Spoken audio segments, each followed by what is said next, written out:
a professora Zelinda, que é professora do curso de Direito do SESMAC também, aqui de Maceió. Eu saúdo a todos aqui os presentes, né? Parabenizo desde já todas as apresentações.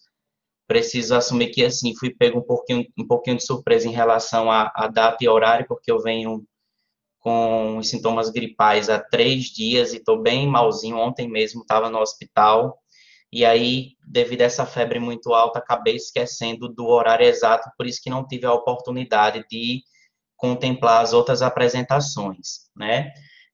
Eu iniciei uma apresentação em formato de lâminas, mas como eu não tive, devido à doença mesmo e à proximidade de outras demandas, o tempo de finalizar, eu serei ético e responsável discutindo o trabalho, mostrando as partes em sua íntegra. Então, vou optar por esse momento a fazer um trabalho de leitura pela minha própria questão de saúde, mesmo limitação neste momento, peço a compreensão de todos, e ao tempo em que eu fizer essa leitura, eu vejo se eu sinto, né, na medida da apresentação, a necessidade de fazer uma complementação, tá bom?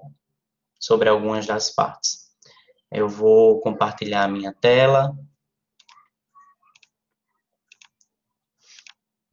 Acredito que vocês estejam vendo a minha tela neste momento. Vocês conseguem ver?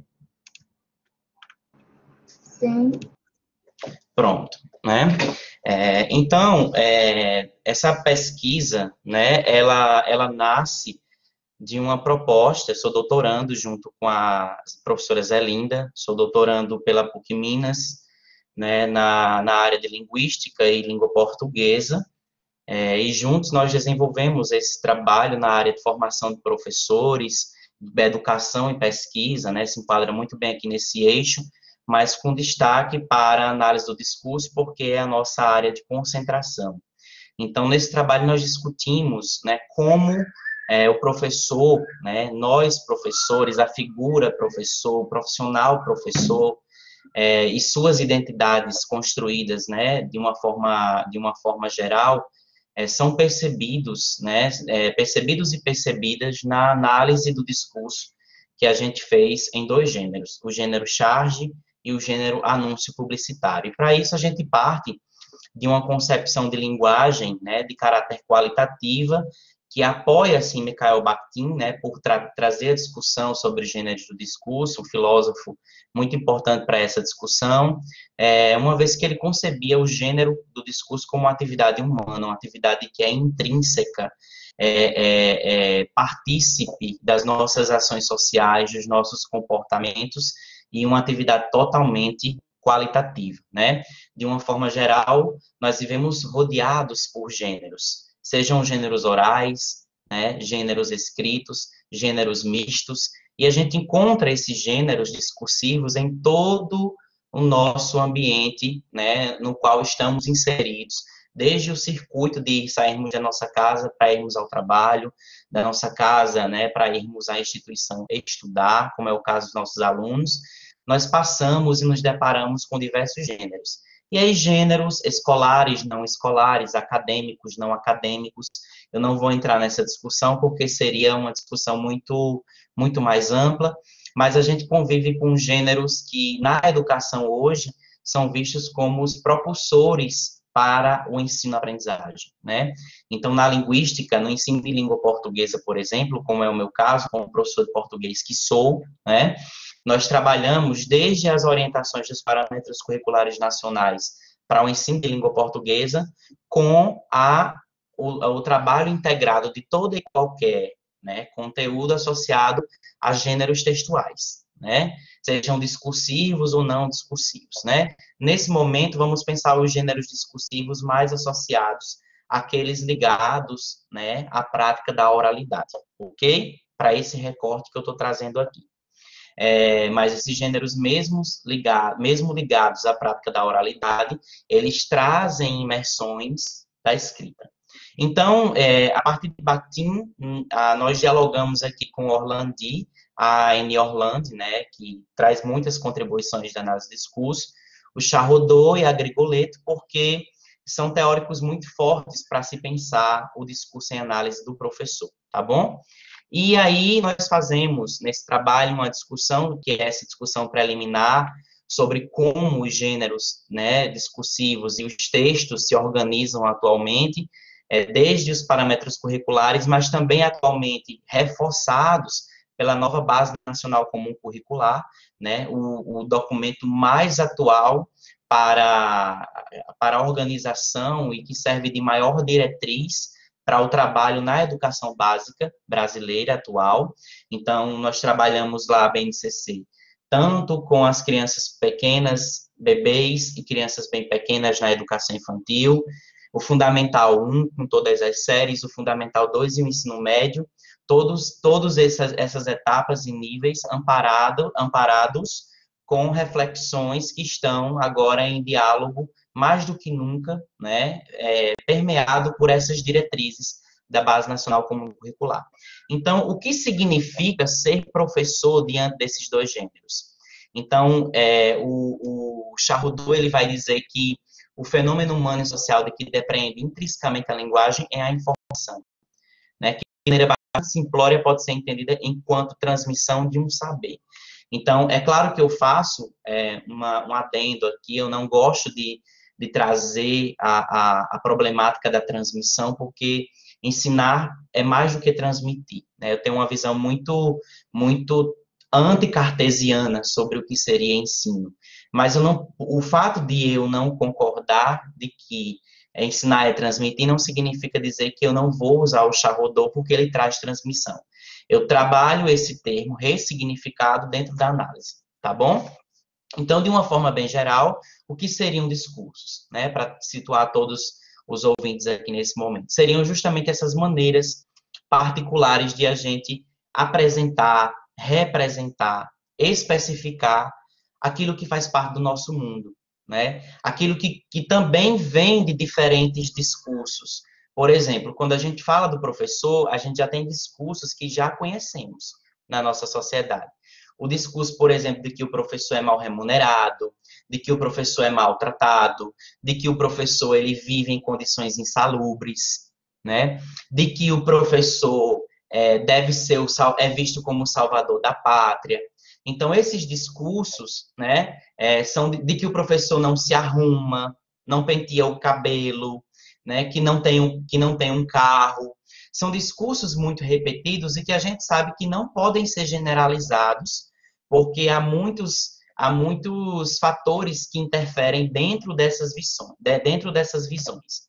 Mas a gente sabe o que é, de uma forma geral, quais são, de uma forma geral, aqueles discursos que estão ali mais associados, principalmente por nós professores, né? O que é ser professor para nós? E aí, quem for professor que está aqui, né, meus colegas, professores convidados, que fiquem muito à vontade para fazer essa reflexão. O que é ser professor para você, né? Então, ser professor para você vai trazer uma visão daquilo que você entende por e aquilo que está atravessado dentro das suas práticas. Aquilo que veio antes, aquilo que você construiu durante sua formação e aquilo com o qual você lida todos os dias após essa formação, né? Então, os discursos, eles estão, né, no início, meio e fim de qualquer ato comunicativo. Basta que a gente pare para observar. E aí eu faço essa discussão dizendo que, na parte metodológica, nós fizemos, eu e a professora Zelinda, uma análise a partir de um corpus, né, que foi selecionado em navegador de internet, procurando pelas palavras-chave professor e ser professor, tá? E aí, dentro dessa análise, nós trabalhamos com análise de 6 gêneros distintos. Aí nós analisamos, esse trabalho é um trabalho maior, tá? É um recorte para esse momento devido à extensão que foi solicitada, mas nós analisamos o professor nos gêneros anúncio, charge, poema, verbete, cartoon e receita, tá? E aí nós escolhemos 2 que vocês vão ver. Então, me permitam, né, fazer a discussão aqui nesse momento em forma de leitura, e como eu disse, devido ao tempo, se eu sentir a necessidade de uma maior complementação, falo-ei agora, caso contrário, a gente vê no momento das questões. Então, nós vamos começar pelo gênero anúncio publicitário, como nós sabemos, é um gênero muito conhecido na esfera comercial, E os anúncios, de maneira geral, servem de linguagem mista, como vocês podem ver aí, ó, né? A linguagem verbal e não verbal. O escrito, né? E o imagético atuando aqui nessa formação discursiva. Então, a disposição das imagens e cores, né, e design, nós podemos observar que é uma disposição atentamente detalhada, com o intuito, né, que é convencer o outro a adquirir um serviço ou um produto, né, se a gente está falando do gênero anúncio. Então, é um serviço ou um produto, e esse gênero, uma das funções desse gênero é criar, dentro desse discurso, né, elementos linguísticos que favoreçam esse convencimento, né, essa argumentação para que o leitor possa vir a comprar essa propaganda, tá bom? Bem, então, conforme notado, vocês olham aqui, né, o discurso, vejam que são discursos muito parecidos, tá?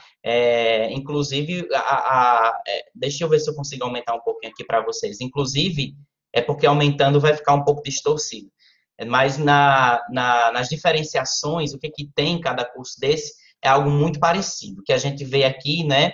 Nós temos um discurso que ele é repetido, né? O discurso sobre a segunda graduação, seja, né? Torne-se professor e aumente sua renda, é o mesmo discurso, mas está sendo apresentado aqui por duas pessoas distintas, muito conhecidas de todos nós, com certeza. E eu vou falar sobre essas pessoas.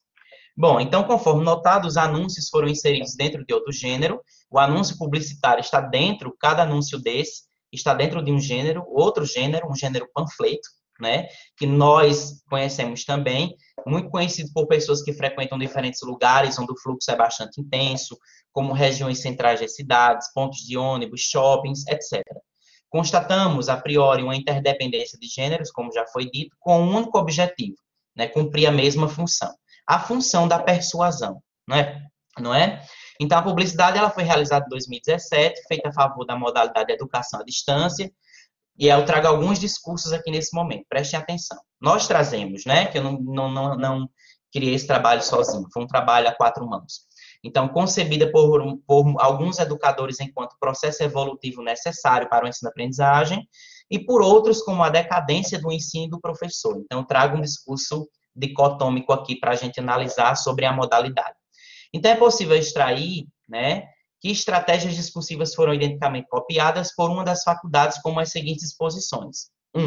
O corpo, né, ocupado pelos garotos propaganda, a logo da faculdade, as especificidades e diferenciais do curso. Então, nós vemos aí as únicas diferenças residem na disposição de cores e linhas onduladas, o que não deixa de se configurar uma cópia no olhar de um leitor mais atento, né? Mudou-se os garotos propaganda, mas a reprodução dos informes foram praticamente as mesmas. Inclusive, o design, né? O que a gente vai observar um pouco é a mudança de cores.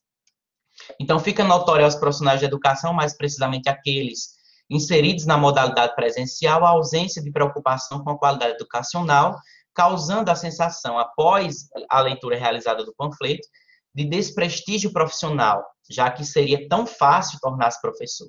Né? O anúncio está lá, torne-se professor. Então, ele vai desconsiderar, né, todo o empreendimento, todo o esforço, toda a dedicação que é chegar a ser um profissional reconhecido com portaria MEC, por exemplo, né? Vem aqui, olha, basta você fazer isso aqui que você vai se tornar um professor, né?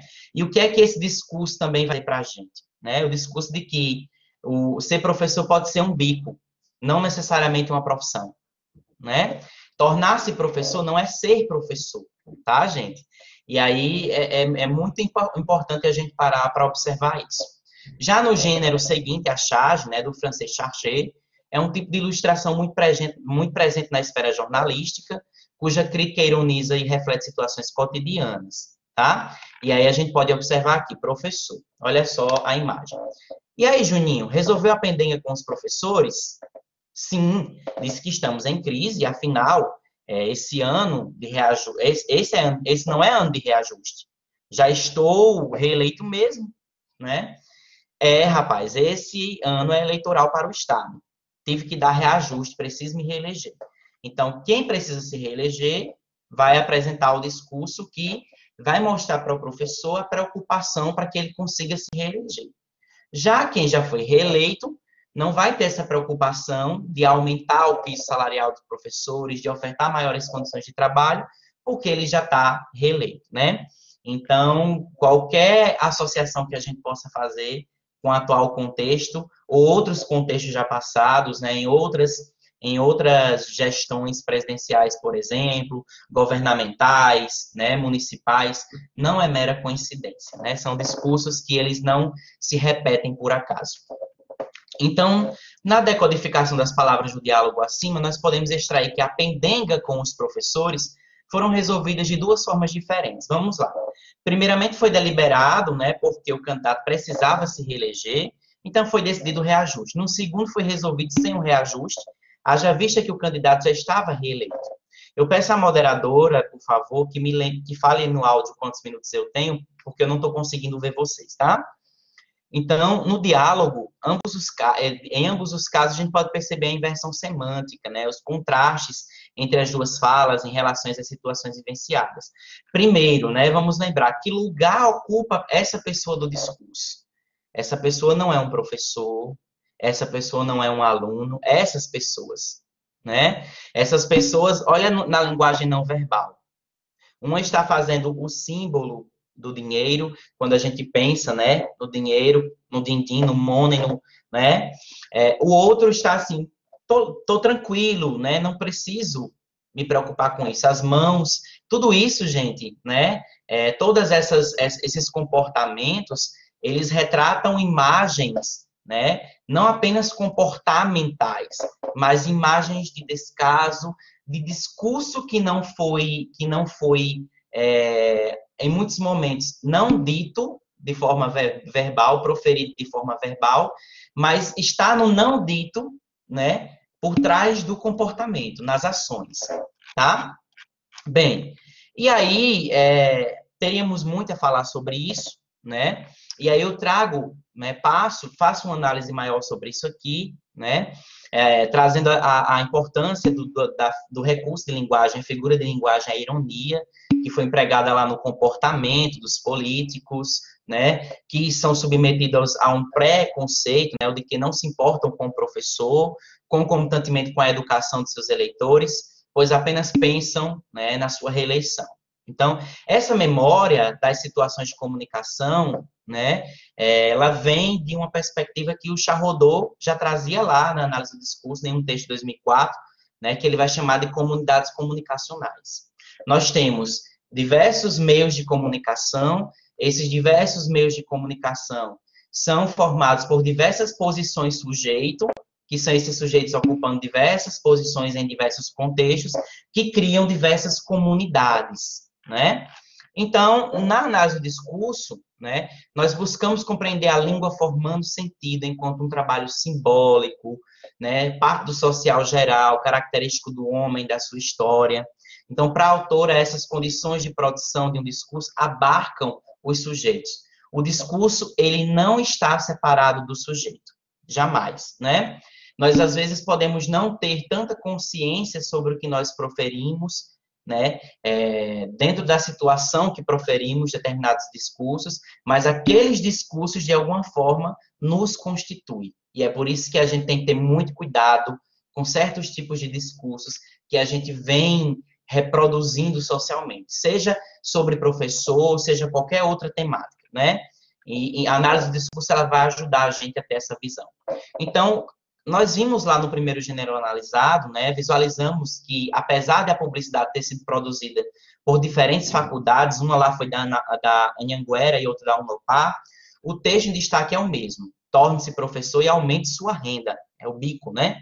Bem como o texto complementar. Lá abaixo tinha um texto complementar, né, o subtítulo. Chegou o curso de formação pedagógica, realize a sua segunda graduação e torne-se professor. Então, o que é uma complementação pedagógica, né? Eu não vou fazer uma discussão, perdão, gente, a memória, a gripe, uma discussão de legislação, nesse momento, sobre formação do professor, porque levaria um tempo maior. Mas é uma formação em tempo menor, a depender do formato, se não bem organizada, mais precária, com menos recursos, com metodologias, né, que não se não se comparam em muitos momentos as metodologias que são amplamente compartilhadas, socializadas num curso de quem faz licenciatura ampla, por exemplo, de 4 anos, 3 anos e meio, tá? Enfim, então, com a ressalva de que, né, o anúncio foi feito por 2 apresentadores, considerável recorde de audiência, né? Então, são âncoras de 2 das maiores emissoras da TV brasileira na atualidade, a Rede Globo e a Rede Record, né? O Luciano Huck, né? E o... lembro já o nome dele. Fazendo com que os panfletos atraiam, né, a atenção de diferentes tipos de pessoas, principalmente o Rodrigo Faro, principalmente daquelas que acompanham os programas desses artistas. Então, verificamos, nesse caso, a estratégia, olha só, nesse caso, foi usada a estratégia discursiva, lá naquele primeiro panfleto, para promover o entretenimento, para a estratégia do entretenimento, para promover a educação. Eu trago 2 âncoras, repito alguns discursos e promovo a adesão pela educação, né? Para que as pessoas comprem esse serviço que eu estou ofertando.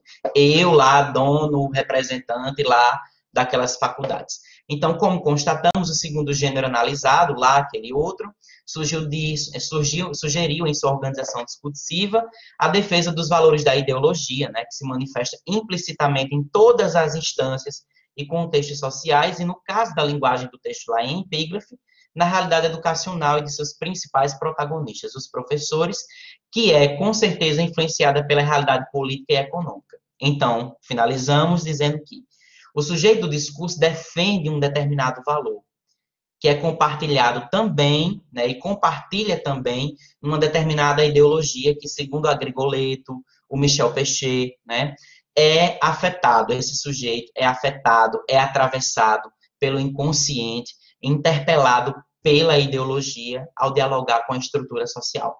Então, nós somos organizados a partir de uma estrutura. Essa estrutura social tem regras, nós não podemos nos comportar de qualquer forma, e ao mesmo tempo em que essa estrutura social tem regras, essa estrutura social abarca discursos. E esses discursos, especificamente, sobre o que é ser professor e o professor, precisam de muita atenção e muita ressignificação, sob pena de continuarmos aumentando a precarização do trabalho docente, aumentando o desprestígio por essa profissão, porque cada vez mais a docência é uma área que não é procurada, e cada vez mais aumentando discriminações e reforçando estereótipos muito presentes nessa sociedade. Então, quero agradecer esse espaço de diálogo, gostaria de trazer uma apresentação melhor para vocês, mas estou cansado, limitado, essa gripe está realmente me deixando muito instável, mas espero que, de alguma forma, vocês tenham compreendido essa mensagem. Muito obrigado.